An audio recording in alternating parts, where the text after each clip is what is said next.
आज की इस वीडियो में मैं आपको बताऊंगा why electrical wiring matter the most during your home interior. फिर मैं आपको बताऊंगा कौन सी वायर पे कितना लोड दे सकते हैं, यानी वायर के साइज को कैसे सेलेक्ट करेंगे। फिर मैं आपको बताऊंगा 3 इंपॉर्टेंट फैक्टर जो आपको ध्यान में रखने हैं अपने घर की क्वालिटी इलेक्ट्रिकल वायर सेलेक्ट करते समय। उसके बाद मैं आपसे शेयर करूंगा इंडिया के 5 टॉप ब्रांड इलेक्ट्रिक वायरिंग के जो हम अपने प्रोजेक्ट पे यूज करते हैं। और लास्ट में मैं आपको दूंगा अपना सजेशन कि मेरा क्या सजेशन है आपके घर के लिए कौन सी इलेक्ट्रिकल वायरिंग बेस्ट रहेगी। नमस्कार दोस्तों, I am Dheeraj Arora, India's leading interior contractor. मैंने और मेरी टीम ने अपने 22 साल के इस इंटीरियर बिजनेस करियर में अब तक 550 प्लस होम इंटीरियर प्रोजेक्ट्स करे हैं और अपने उसी एक्सपीरियंस के बेसिस पे लेके आया हूँ आपके लिए ये आज की इंफॉर्मेटिव वीडियो। चलिए तो स्टार्ट करते हैं। Why electrical wiring matter the most.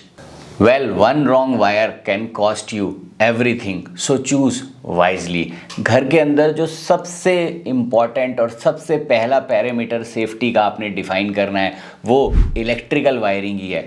हर साल हज़ारों घरों में आग लग जाती है और कारण सिर्फ यही होता है कि इलेक्ट्रिकल वायरिंग गलत थी।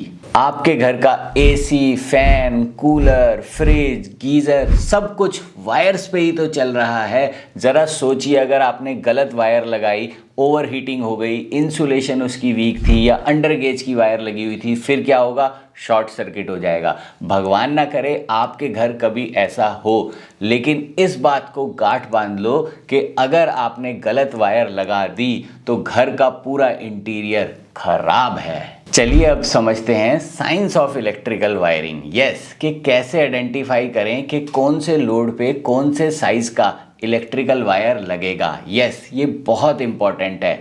हर बार जब शॉर्ट सर्किट होता है तो ऐसा नहीं कहा जा सकता कि बैड क्वालिटी वायर था। अगर हमने ठीक साइज़ की वायर ठीक अप्लायंस में नहीं लगाई तो भी ओवर हीटिंग हो सकती है, ओवरलोडिंग हो सकती है और शॉर्ट सर्किट हो सकता है।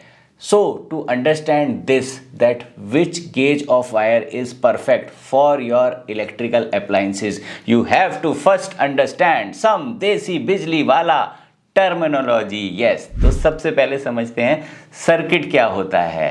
सर्किट वो वायर है जो एमसीबी बोर्ड से लेकर के स्विच बोर्ड तक आती है, या एमसीबी बोर्ड से लेकर के फर्स्ट पावर पॉइंट तक आती है, या एमसीबी बोर्ड से लेकर के एसी पॉइंट पे या गीजर पॉइंट पे आती है, उसको सर्किट कहते हैं। घर के अंदर सिंगल फेस अप्लायंसेस होते हैं तो सिंगल फेस सर्किट ही यूज़ किया जाता है आफ्टर द एमसीबी बॉक्स। अब सिंगल फेस सर्किट के अंदर 3 टाइप की वायर होती हैं। पहला फेस, जिसको देसी भाषा में बोलते हैं गरम तार। दूसरा न्यूट्रल, जिसको देसी भाषा में बोलते हैं ठंडा तार। तीसरा अर्थ, जिसको देसी भाषा में भी अर्थ वायर ही बोलते हैं। यस, फेस जो है वो मैंडेटरी है कि आप रेड, येलो और ब्लू कलर का ही यूज़ करें। Neutral essentially should be black और अर्थ वायर हमेशा से ग्रीन कलर की ही होनी चाहिए। इस बात का खास ध्यान रखें कि आपके घर की वायरिंग इसी कलर कोडिंग में हो। अदरवाइज जब आप उसके अंदर अमेंडमेंट करेंगे या कुछ मेंटेनेंस इश्यू आएगा तो भूल चूक हो सकती है और वायरिंग में क्रिस क्रॉस हो सकता है। अब समझते हैं एक और टर्मिनोलॉजी को कि हाफ क्या होती है। हाफ वो सेट ऑफ वायर है जो स्विच बोर्ड से लेकर के फर्स्ट लाइट पॉइंट पे जाता है या फिर फैन पॉइंट पे जाता है। यस, हाफ के भी 3 पार्ट होते हैं। फेस जो कि सेपरेट जाता है, न्यूट्रल और अर्थ जो कि दूसरे पॉइंट के साथ लूप्ड होता है। और आपको एक इम्पॉर्टेंट बात बताता हूँ कि हाफ के अंदर कितने mm की तार का यूज़ करना चाहिए। एज एन इलेक्ट्रिकल इंजीनियर मेरी आपको ये सख्त रिकमेंडेशन है कि 1.5 स्क्वायर mm से नीचे का वायर आप हाफ में यूज़ मत कीजिए।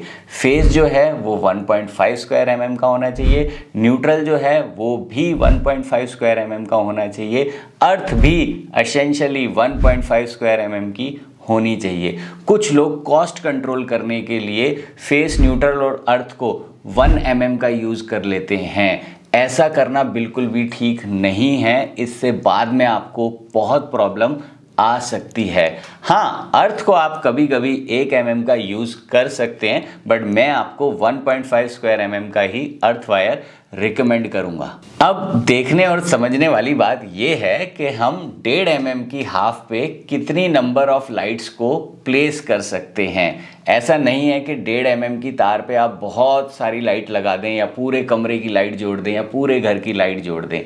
जनरली घर के अंदर एक हाफ पे 2 या मैक्सिमम 3 लाइट लूप्ड होती हैं। इसके अलावा अगर कहीं बड़ा एरिया है हॉल टाइप, तो ये रिकमेंडेड है कि आप 1.5 mm की हाफ पे 10 लाइट पॉइंट से ज़्यादा ना दें। चलिए, अब लाइट पॉइंट और हाफ के बारे में तो हमने डिस्कस कर लिया। अब समझते हैं कि घर के सर्किट किस साइज़ के होने चाहिए, यानी स्विच बोर्ड टू डीबी। तो सबसे पहले बात करते हैं लाइट सर्किट की कॉन्फ़िगरेशन। लाइट सर्किट की कॉन्फ़िगरेशन होनी चाहिए 2 × 2.5 square mm plus 1 × 1.5 square mm। Yes, यानी 2 तार फेस और न्यूट्रल जो होंगी वो 2.5 mm की होगी और उनके साथ अर्थ ग्रीन कलर का वायर जो होगा वो 1.5 mm का होगा। अब अगर आपके बेडरूम है तो उसके अंदर हम रिकमेंड करते हैं कि आप एक लाइट का सर्किट डाल सकते हैं और उसकी सारी हाफ उस पर जोड़ सकते हैं। अगर कुछ एक छोटे लाइट प्लग पॉइंट्स भी हैं, जैसे गुड नाइट जलाने के लिए, ऑल आउट लगाने के लिए या छोटी लाइट जलाने के लिए, तो वो भी आप उसके अंदर डाल सकते हैं। लेकिन अगर आपके बेडरूम के अंदर छोटे स्मॉल 6 एम्पियर वाले पॉइंट ज़्यादा हैं तो हम रिकमेंड करते हैं कि आप 2 सर्किट लेकर के आइए। एक सर्किट को लाइट के लिए रखिए और एक सर्किट को सॉकेट के लिए रखिए। अब समझते हैं रॉ पावर पॉइंट यानी 16 एम्पियर के सॉकेट की वायरिंग के सर्किट का कॉन्फ़िगरेशन। वो होता है 2 × 4 square mm plus 1 × 2.5 square mm, यानी फेस और न्यूट्रल जो रहेंगे वो रहेंगे 4 mm के और जो हमारा अर्थ रहेगा वो रहेगा 2.5 स्क्वायर mm का। डीबी से जो पहला तार आएगा वो इसी कॉन्फ़िगरेशन का होगा। अब जब हम एक पावर पॉइंट को दूसरे पावर पॉइंट से लूप करेंगे तब हम 2.5 mm का भी सर्किट यूज़ कर सकते हैं, लेकिन हमारी तरफ से रिकमेंडेशन 4 mm को ही यूज़ करने की है। एक खास बात का ध्यान और रखिए कि एक सर्किट पे 2 या मैक्सिमम 3 से ज़्यादा पावर पॉइंट आप नहीं डालिए। ऐसा नहीं है कि डीबी से आप एक सर्किट लाए और पूरे घर के पावर पॉइंट आपने उसी पे कर दिए। ऐसा करने से बहुत बड़ा रिस्क हो सकता है। अब समझते हैं गीजर और एसी के बारे में। तो गीजर और एसी के लिए भी हम 4 स्क्वायर mm का वायर रिकमेंड करते हैं, बट एक खास बात का ध्यान रहे कि आपने गीजर और एसी के साथ किसी और अप्लायंस को लूप नहीं करना। कई बार लोग वायरिंग बचाने के लिए क्या करते हैं कि जो कमरे का फैन बॉक्स होता है उससे एक तार एसी पे गिरा देते हैं और वहीं पे जॉइंट मार के एक तार जो है गीज़र पे गिरा देते हैं और over the period of time उस फैन बॉक्स में से आग लग जाती है, क्योंकि वो जॉइंट जो है ओवरहीट होता है और वो बोल पड़ता है। तो ऐसे शॉर्टकट चीज़ों का यूज़ ना करने दें अपने इलेक्ट्रिकल वायरिंग वाले को या अपने इलेक्ट्रिकल कॉन्ट्रैक्टर को, और हमेशा हमेशा एक प्रोफेशनल इलेक्ट्रिकल वायरिंग कॉन्ट्रैक्टर से ही अपने घर की वायरिंग का काम कराएं, सस्ते बिजली वाले से नहीं। अब अगर आपके घर में कुछ हैवी लोड है, कोई पर्टिकुलर अप्लायंस है जैसे कि स्टीम जनरेटर लगाया है या और कोई चीज़ लगाया है जिसका लोड लगभग 3000 वाट से ज़्यादा है, तो यहाँ मैं आपको रिकमेंड करूँगा कि आप 6 स्क्वायर mm का सर्किट यूज़ करें।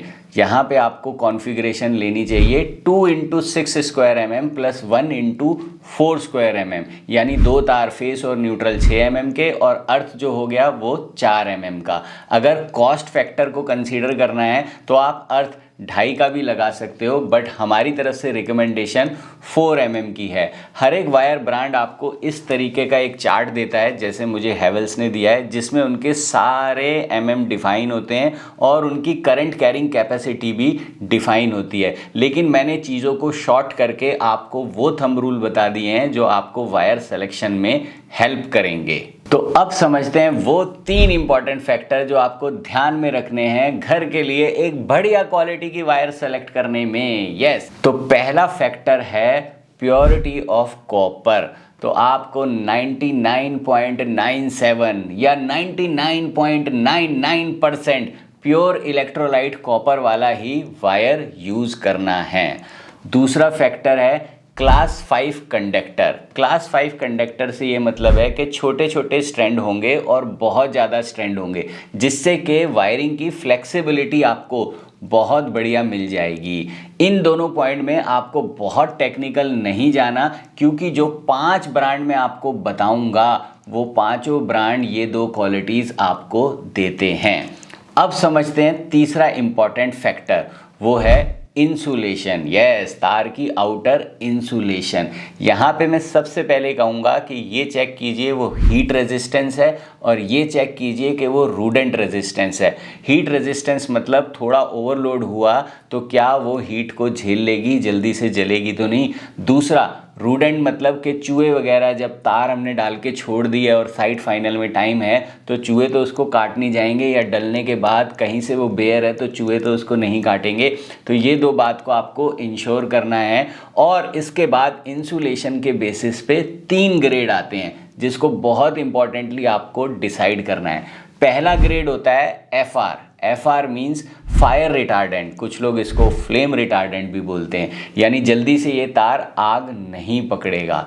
दूसरा ग्रेड आता है FRLS, fire retardant low smoke cable, यानी कि ये जो है जल्दी से तो जलेगा नहीं, और अगर जलता है तो कम धुआं, कम गैसेस ये जनरेट करेगा। और तीसरा ग्रेड होता है ZFRLS या FRLS-Z या FRLS-H, यानी हैलोजन फ्री। अगर ये जलेगा तो जलने के ऊपर हैलोजन गैस यानी जो टॉक्सिक गैस होती है वो सबसे कम छोड़ेगा। अब समझते हैं कि इन तीनों ग्रेड में से आपको कौन सा ग्रेड अपने घर में लगाना चाहिए। और इससे पहले आपको बता देता हूं कौन से वो 5 टॉप ब्रांड हैं जो हम अपने प्रोजेक्ट्स पे यूज़ करते हैं या फिर हम अपने क्लाइंट्स को रिकमेंड करते हैं। चलिए मैं आपको टॉप ब्रांड्स बता देता हूँ। सबसे पहला फिनोलेक्स, दूसरा पॉलीकैब, तीसरा हैवेल्स, चौथा RR केबल और पांचवा KEI। ये सब ब्रांड में कोई ऊपर नीचे नहीं है, सब ब्रांड बराबर हैं, सब ब्रांड रेपुटेड हैं, सब ब्रांड्स की वायर हमने यूज़ करी है। अब आपको बता देता हूं कि मेरी पर्सनल रिकमेंडेशन क्या है, या क्या वो सही तरीका है अपने घर के लिए कॉस्ट इफेक्टिव तरीके से वायरिंग खरीदने का। ये तो मैंने आपको बता दिया, ये सब ब्रांड बराबर हैं। तो आपको 2 चीज़ें ध्यान में रखनी है। सबसे पहला आपने ये ध्यान रखना है कि आपको FR वायर चाहिए, FRLS चाहिए, या ज़ीरो हैलोजन फ्रेम वाली यानी ZFRLS चाहिए। तो ये आप कैसे समझेंगे? अगर आपकी कोई क्रिटिकल एप्लीकेशन है तो मैं रिकमेंड करूँगा वहाँ पे ज़ीरो हैलोजन लगाएं, या कॉस्ट की कोई प्रॉब्लम नहीं है तो ज़ीरो हैलोजन वायर सबसे बेस्ट होता है। अगर आप सोचते हो कि मुझे अपने घर में एक मिड रेंज का वायर लगाना है तो हम 90% घरों में FRLS वायर ही लगाते हैं। तो आप FRLS वायर से आंख बंद करके जा सकते हो। अब सवाल उठता है कि हमारे घर में इलेक्ट्रिकल वायरिंग का पूरा काम है या फिर थोड़ा सा काम है। अगर थोड़ा सा काम है तो 100 मीटर या 90 मीटर की पैकिंग आती है, वो आप लेंगे। अगर आपका काम ज़्यादा है तो आप प्रोजेक्ट पैकिंग से जाएंगे, 200 मीटर, 300 मीटर, 180 मीटर के बंडल्स आते हैं तो आप वो लेंगे। ऐसा करने से आपकी कॉस्ट सेव होगी। आई होप अब आप अपने घर के लिए बिना किसी कंफ्यूजन के इलेक्ट्रिकल वायरिंग को सेलेक्ट कर लेंगे। इन सभी 5 शॉर्टलिस्टेड ब्रांड में से आप अपने नियर बाय डीलर से पूछ सकते हैं कि कौन सा वाला वायर आपको सबसे कॉस्ट इफेक्टिव पड़ता है, क्योंकि ये पांचों क्वालिटी में ऑलमोस्ट बराबर हैं। कई बार एक पर्टिकुलर एरिया में एक पर्टिकुलर डीलर की किसी एक ब्रांड पे बहुत अच्छी पकड़ है तो वो आपको अच्छा डिस्काउंट ऑफर कर देगा। यहाँ दिल्ली NCR में हम लोग पॉलीकैब और फिनोलेक्स का वायर मैक्सिमम प्रोजेक्ट्स में यूज़ करते हैं। आप मुझे कमेंट में ज़रूर लिख के बताइए कि आप अपने घर में कौन सी इलेक्ट्रिकल वायरिंग लगा रहे हैं। इसके अलावा मुझे कमेंट में ऑर्डर भी कीजिए कि नेक्स्ट वीडियो में आपके लिए किस टॉपिक पे बनाऊं। जल्दी मिलूंगा एक और इंटीरियर मटेरियल वाली वीडियो में, बिकॉज मटेरियल मैटर्स।